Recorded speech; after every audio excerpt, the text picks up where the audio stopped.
Okay, so it seems we went live, but I know that there is a big delay between what we speak and what they will be getting. A whole 30 seconds, which we cannot edit. Yeah, So well, that's right. so we have to fill in like, whole 30 seconds. That's hard. That's hard to do. Oh, yeah, that's why I have you over. I see. Man, like be entertaining. What? No. I'm just making sure that email that I sent is legitimately flying Okay, so out there. I'm getting emails asking where we are and are we on or are we not. But I see them coming, but I don't see where they go actually because I don't see the emails themselves. Yeah, this is one of those interesting platforms that I think Google probably could have spent another 20 minutes developing, but they didn't. So probably everyone's just hanging out on your Google Plus page like, yeah. Let me check the Google Plus page to make sure what's happening there, but it should already show the event. Let's see. Like, what time is it over there? It's 9 p.m., 9:05. I was gonna say that then you're dressed perfectly well. You have the long flowy earrings with the evening dress. This is awesome. Well, it's a birthday, and I'm spending it at home, so I should. Okay, so basically, yes, it is live. I can see it. So I guess it's just up to people to join.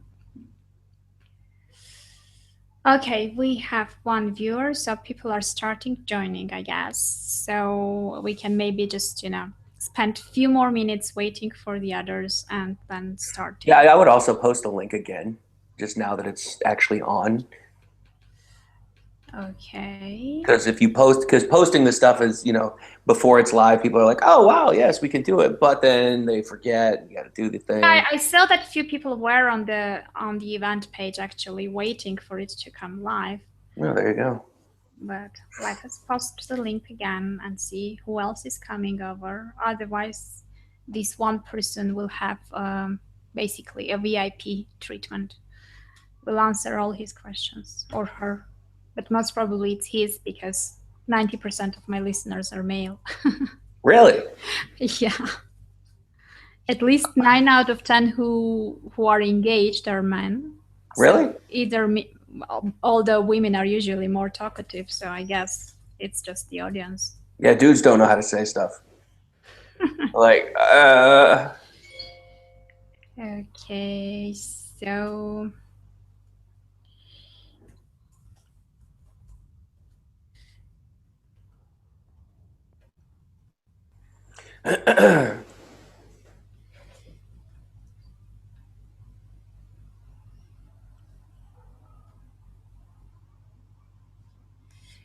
Okay, so okay, so we already have viewers over. We have 4 people. I don't know if there is a way to see who they are, but anyway, we'll just start over and see what's happening. So I have no power here. I'm just a talking head. Okay, I've got a message from Facebook, so now I know who the VIP viewer is. So, hey there. Okay, so we can start, I guess, and the rest will either re-see the recording, or they will join, a bit later. Okay, so basically today is like, the big day, because I never actually believed that I would do this for a whole year. I mean, every time I'm starting something, I never know how long it will last because I'm a very unstable person, extremely unstable person. So I'm like, okay, let's see when I will get bored and, when it won't really excite me anymore. So, and since it's something I'm not obliged to do for a long time, I knew that, for 2 reasons, I would most probably just give it up. the first reason would be that I wouldn't see the results I wanted to see. And the second would be that, I would just get bored and say, okay, it's the same thing over and over again. I'm just talking to people on Skype. It's getting really boring.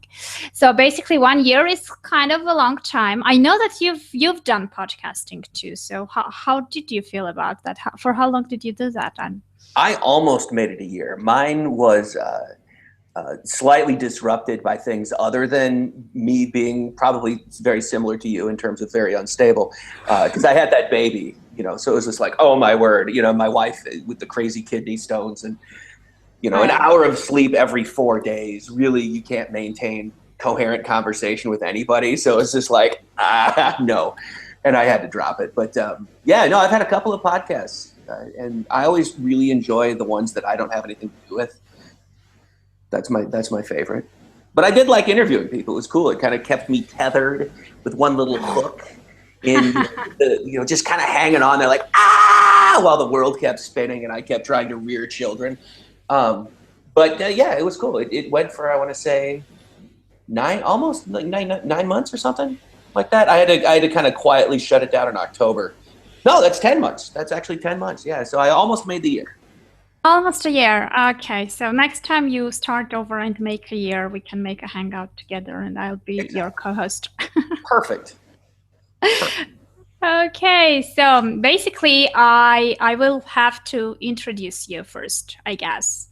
So do we go with the formal introduction or the informal one? Which one do you prefer, Johnny? Well, we can kind of weave them both into something super cool if you like. Because the people that listen to your show, they probably heard me on your show. So I do have that one leg to stand on there. Okay, yeah, Johnny was on episode 20 on the Right to Bread podcast, and he's 20, and his episode is still one of the most popular ones up to now. So basically, most of you most probably know him.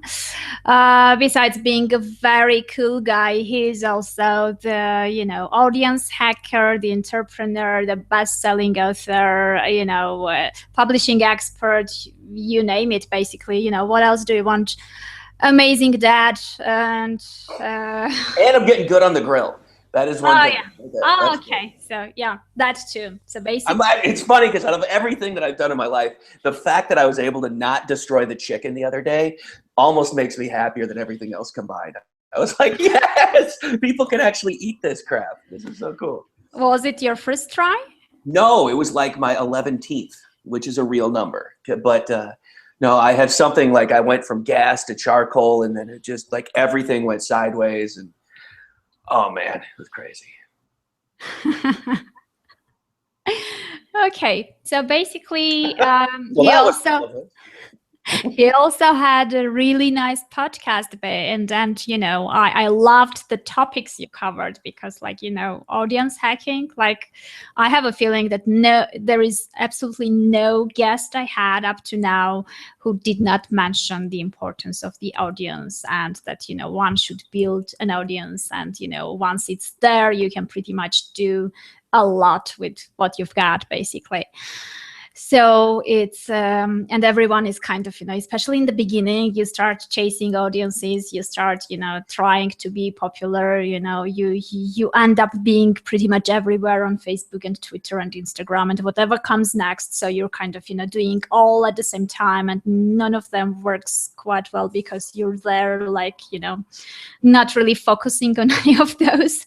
So you basically end up having very, very small audiences in all those channels, and some of them overlap, and at the end, it doesn't work anyway.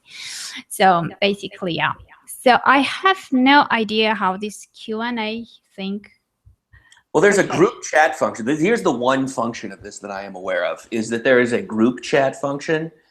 It's just chat. So if you mouse over the left side of the screen, it sort of brings out this thing, and then you can click on them. There's Q&A, which tells me, for me, this feature is disabled. So, clearly these people are jerks that don't want me to know anything. But then there's a little thing that looks like...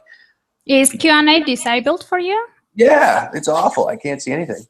It's probably not disabled for you, since you are the owner of said chat that we are now in. But it should be enabled for everyone because we want people to. Well, there's a chat function. But the Q&A one should work better. Guys, we're sorry about this. Let me find out how this works because oh no, it's too late. It's too late. We're live. I know that we're live. You ruined everything. No, I haven't. It's broken and it's your fault. All right, let me see if I can like click on things and do stuff without actually disabling my awesome. What happens when you do a Q&A? I mean, when you want to type something in Q&A? I don't know. That's why I said just put it in chat because I think we can all see this. In fact, if I type here, or how about I spell? I can't even spell can right. Let's see. All right, so anybody sitting here reading this thing, mouse over the chat. There you go. Okay, the ones who are viewing this, can you see the chat and see what we are typing in there? Oh, that's right. We also have like a 30-second delay, so we're going to be sitting here for like, forever in a week.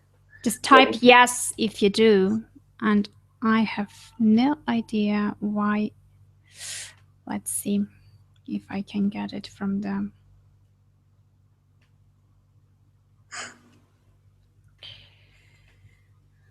This is really embarrassing. I don't think so. Okay, you can ask questions before we figure this out and the questions start coming, maybe. It's all good. Well, let's talk about your show a little bit, because I think that's your show. I think was vastly more intelligent than mine because you took time. And you even did this with me because we had been chatting long before you interviewed me, which I thought was kind of hilarious, that you even took time to be like, oh, wow, let's ask this guy some intelligent questions. And that's what I always found hilarious about the way we do things is you think, I don't, so it's like, all right, so and I think it panned out a lot better for you, with your format of, thinking about what you were going to ask. But you were able to, you know what, this is a better question, totally much better. James Altucher, you ended up landing him, and the story behind that was freaking awesome. So why don't you go on that rant for a while, because that was really cool. That was well done. Okay, so first of all, I have to admit, guys, and I know that many will laugh here because they, it's kind of almost impossible. But to be honest, I didn't know who James Altucher was. And I found out about that actually a few months before I interviewed him. It was when a fellow podcaster told me, and some other friends of ours, like, you know what happened? I landed James Altucher, and everyone started, yeah, really? Wow, that's huge. And I was like, Jesus, I have to Google who is James Altucher because I have no idea who he is, but apparently he's someone big because everyone is so excited about that.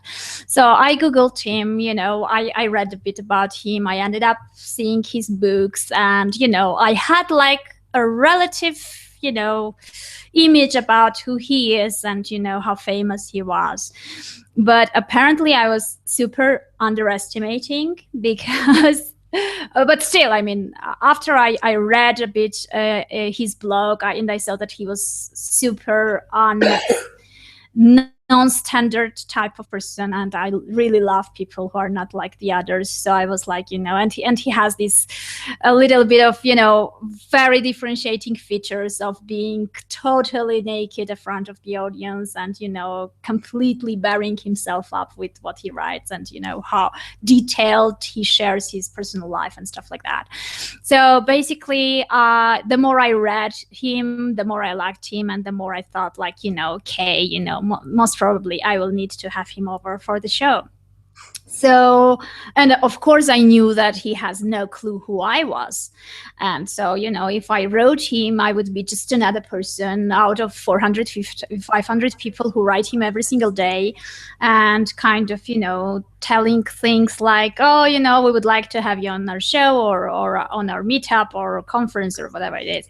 So basically I knew that he would ignore me, but nevertheless I decided to write him a LinkedIn. I mean, he approved my LinkedIn connection invite or whatever it was. So I wrote him a message, which was pretty official, like, la la la, I'm the podcaster from Armenia, and I have this podcast. I would like to have you over, etc.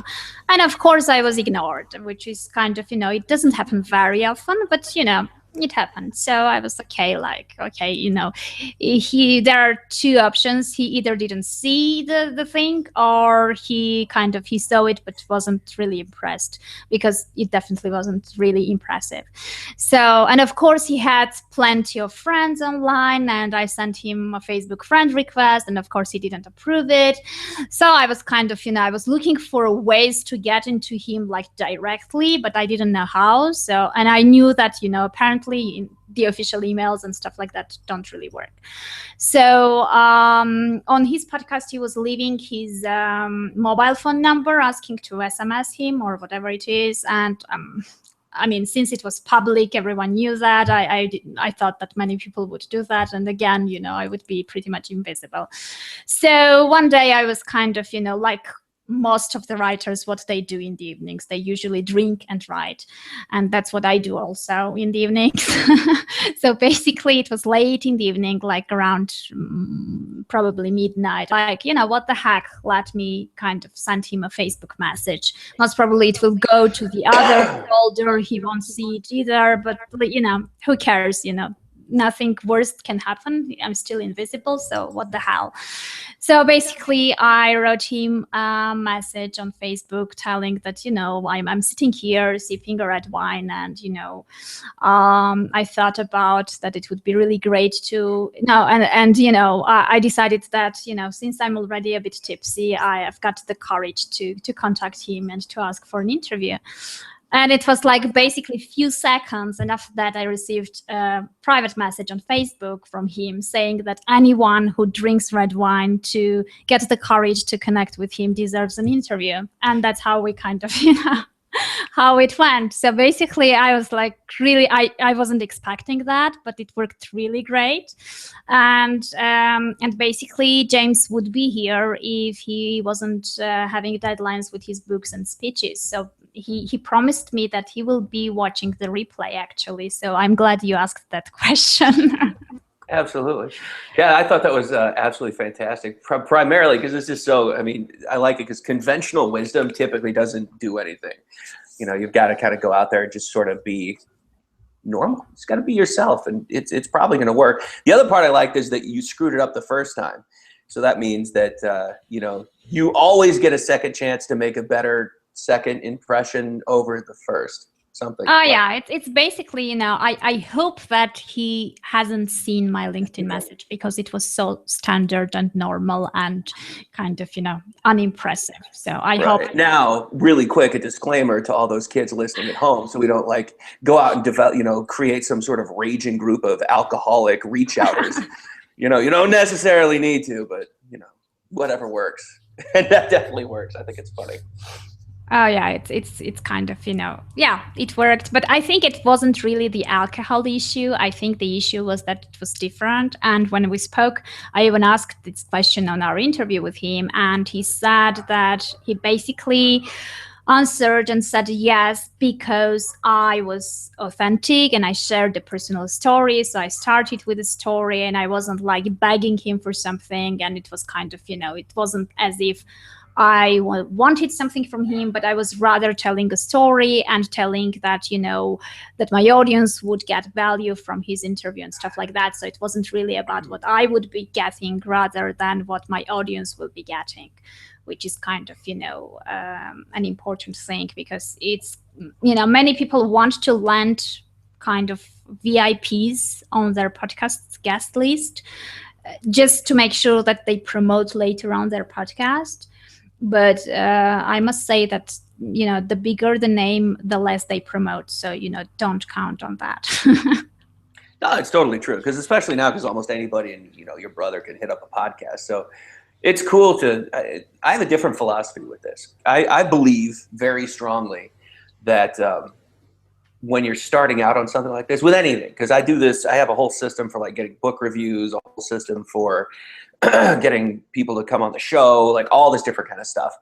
And what like the core sort of fundamental reality that I look at is I assume that when I'm starting out, nobody knows who the heck I am. And so I'm going to be rejected 99.9% of the time. And so before I start, I make this huge list of all these people that I think would be really awesome to either talk to or review my book or whatever it is. And then systematically every single day, just hit up like a handful of them. So I don't look like some megalithic spammer or something crazy like that. And I assume that almost everyone will, tell me to take a hike. But one person won't. That's awesome. Look at that. Now I have someone on my show or I have someone reviewing my book. Super cool. And as time goes on, that ratio starts to improve.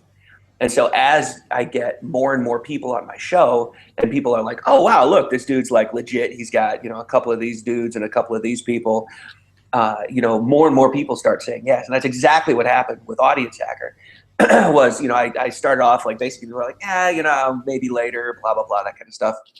And within a couple of weeks, especially after publishing, it just, I went from like 99-1 to like 80-20 to, whatever else. And so it really works if you kind of adopt that and just expect to get rejected. It's sort of like old school door-to-door sales kind of thing, that it totally works. You have to kind of pay attention to that. And don't expect everyone to love you right away. It's not going to work. Oh, yeah, and you have to put yourself in their shoes. Like, if they are famous and if everything is great and if they are busy and, they have plenty of other things, they could prefer to spend that 1 hour doing something else or being with someone else. So basically, they have to be motivated somehow, be that, I don't know. I had a few guests who were intrigued by the fact that I was the only podcaster in Armenia. So for me, it was like, nothing special, basically. I don't know. I never thought it would kind of, lend me some guests just because that's the way it is. But, apparently some were pretty impressed just because of that, and out of curiosity to find out what's happening and why and how, etc.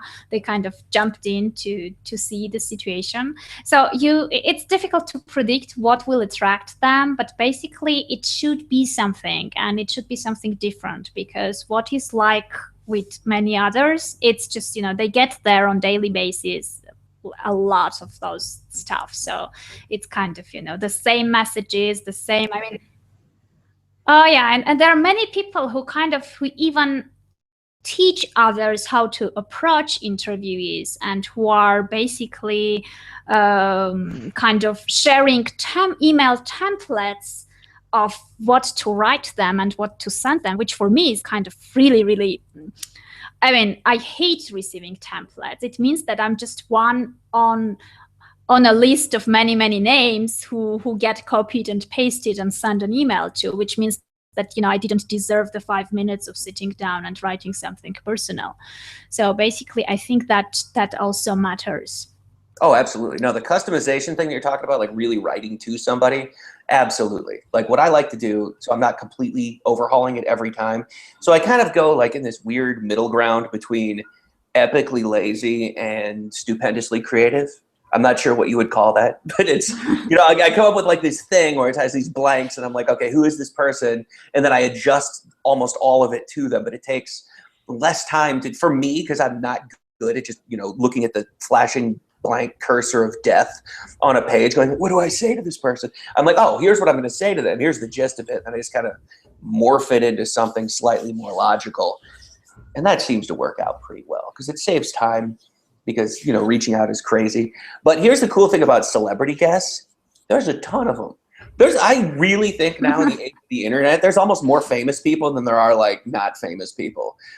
And so really, if you want to go get some crazy, YouTube star, Instagram Belfie queen or whatever it is, which by the way is a real word now. I've learned this. The Belfie for the fitness models is the butt selfie. I did not know this before, but now I have this information. Really? It is true. No way. No, it's true. I was reading an article. I can't remember what it was. It called her the Belfie queen of Instagram. And she's like rocking out the endorsements with like all sorts of, power bars and energy drinks. she's a cute gym rat that just takes a great picture and hashtags the crap out of it. I'm like, what? Why am I not doing that? And so I went and dressed in my wife's clothing, and she said, absolutely not. So I guess that's why I'm not doing that. But I tried. That business model is now closed to me. But anyway, my point. There's so many famous people out there, and it's the people that are not like Kim Kardashian level to, hurl the Armenian connection at you. But the sort of. But the it's the B-listers and the C-listers that all have good followings, that have people that are really into them. But they're the ones that are more likely going to promote than the super top ones. What's cool about the super top ones is that makes all the people you're trying to get, that's social proof for your other guests. They're like, whoa, look at, wow, this is awesome. I want to be on that show too. And then everyone says yes, and it's super cool. .net. Okay, well, the bad thing is that there are many people who want to ask questions. I'm getting some messages. But I don't know. Let's see. My entire thing shut down for a moment a few seconds ago. Let me see if I can maybe open this up. Audio, video set. Okay, I don't need to get in there then. Maybe you can do the Q&A and just read them. Or here's what people could do is actually post them on your Google Plus page. Oh yeah, that would work too. There's got to be a workaround to something, because yeah, you're getting people on this thing now, so it's okay. So basically, what I would suggest is that they get to anialexander.com/party. It will bring them to the event page where I see that people are able to leave comments, basically. So there they can basically leave their, it says say something. So just type your questions in there. I will make sure I monitor them and we start answering to them one by one. So anialexander.com/party. Just go there and leave your questions. So yeah. I got Laura Howard on. Awesome. Looks like I think she's on my audience hacker list. She's an author. She's really cool. She was also on the show. This is funny. I'm just looking at the non-responsive people, and I'm at the top of your list for non-responders. So I'm a jerk. It's like, evidently, I don't know if I'm going to be here or not. I'm still undecided. Oh, yeah. Well, you see? That's how it's, that's why I feared that no one would be watching. And actually, yeah, I think I basically told about this in one of my episodes. Like, the biggest fear I ever had when I was launching the podcast, just before the launch, everything was ready. Like, I had the episodes edited and they were ready, and everything was just, I had to push the submit button, and that was it. It was there. And I was just sitting there and I was thinking, like, okay, what if I do this and no one will listen? And it will be like, it's the loony person talking to herself on the microphone and then spending a lot of time editing that stuff. And then just, no one needs it, no one listens. So, why did I do all this? So basically that was like the thing that made me really, really scared. And I was thinking, like, who would eventually listen to this? Who? It's kind of, would I listen to this? And I was like, I don't know. Even I didn't know whether I would listen or not.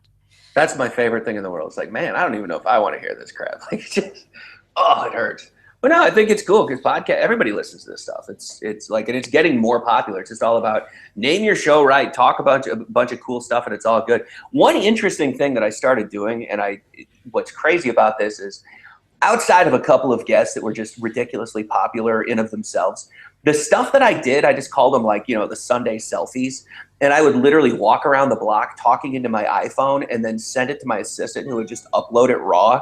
We did almost zero editing with that stuff whatsoever. There's a point, I think, in one of them where I like trip over a dead bird or something ridiculous like that. But those things where I would just pick like one topic and just talk about it for maybe like 15 minutes. It was literally just me. I have no idea why this happened, but those became some of my most popular, most downloaded episodes. Like, even now, I haven't done the show since October, but People are still picking up on this thing and listening to it. So I have no idea. I might even end up rekindling the thing. I'm going to rebrand it. I talked a lot about this with like, I was on, I think, almost 80 shows for other people and stuff. And I was like, oh yeah, I'm going to call it this. And then I had a baby. And I'm like, flushed every idea down the toilet. It was awesome. Can I talk to my wife? Okay. Well, people are telling that they can't actually see anything, which is even worse than if they can't comment on this.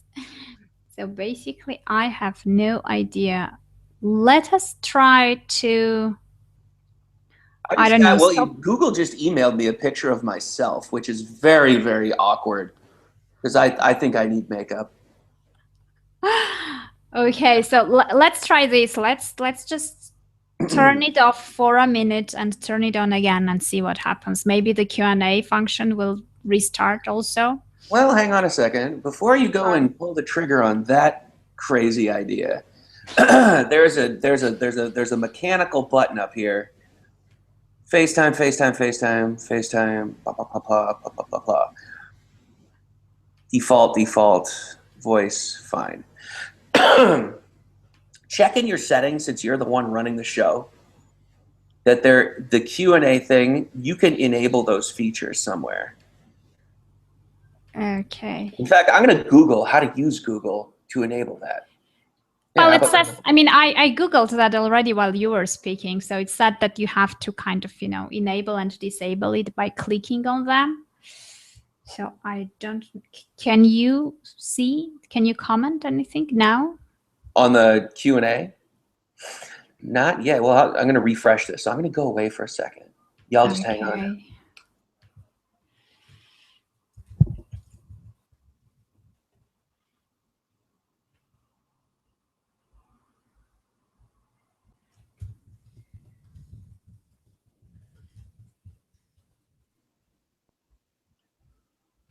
Feature is still disabled. Control room. Here we go. Hold on a second. Oh, wait, I can't do it. That's what you need to do. There's a little thing that says control room. Where is it? On mine, it's below a camera, evidently. It has like a little, looks like a toggle. Okay, yeah, but yeah, here I see. Yeah, okay. That should give you the ability to enable and disable things. But I see only you and me. I don't know. This is crazy, but I'm trying to see whether people can. Okay, so basically what happens is people are saying that we froze at some point and they can't see us back. So I guess we will have to restart, most probably, if that's the case. Because it says one viewer, but it's most probably you. Oh yeah, totally. So yeah, that might have happened. Hang on a second. We're gonna restart this so people can see us again. Hold on, kids. The folks will be right back. Okay. This time with better technology. Oh yeah, and Q&A, which is very important.